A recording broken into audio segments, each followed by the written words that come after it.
Sahaj Vidhi www.sahajvidhi.in. Question 1. Right to private defense is a valuable right, but it must be exercised reasonably. Explain with examples. Model answer. The right to private defense, enshrined in sections 96 to 106 of the Indian Penal Code, IPC, 1860, is a fundamental and valuable right that allows an individual to protect their own body and property, or the body and property of another person, against an impending unlawful attack. It is a natural right of self-preservation, recognized by to repel an aggression that cannot be prevented otherwise. However, this right is not absolute and is subject to strict limitations, the most crucial being that it must be exercised reasonably and proportionately. The law does not permit an individual to take the law into their own hands and inflict more harm than is necessary to avert the danger. The principle of reasonableness dictates that 1. Imminent threat. The danger must be real and imminent, not merely a remote possibility. There must be no time to have recourse to the protection of public authorities. 2. Proportionality. The force used in self-defense must be proportionate to the harm apprehended.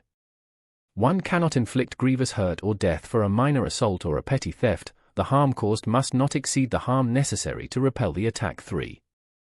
Necessity. The act of private defense must be necessary to avert the danger.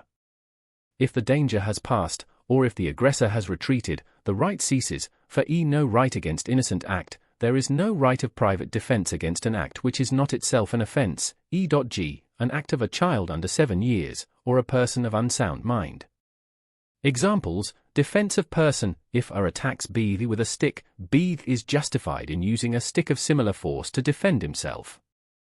However, if A merely pushes B would not be justified in stabbing N.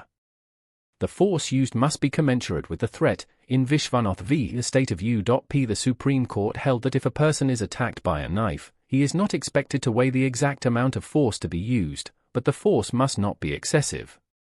If a person is attacked by a mob, he may use force, even causing death, if he reasonably apprehends grievous hurt or death. Defense of property. If A attempts to commit house breaking by night, B, the owner, has the right to cause death to C if he reasonably apprehends that such house breaking would result in grievous hurt or death to himself or others. However, if A merely attempts to steal a fruit from a B's garden, B would not be justified in shooting A. The right to cause death in defense of property is limited to specific grave offenses like robbery, house breaking by night, mischief by fire to a dwelling house, or law.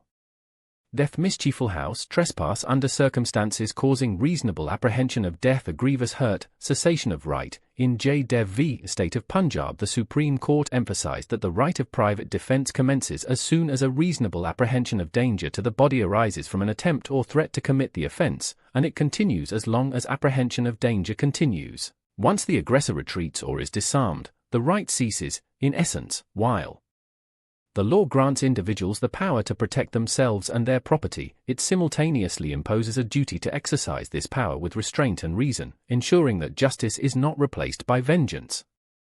Please visit our website www.sahajvidhi.in for more content such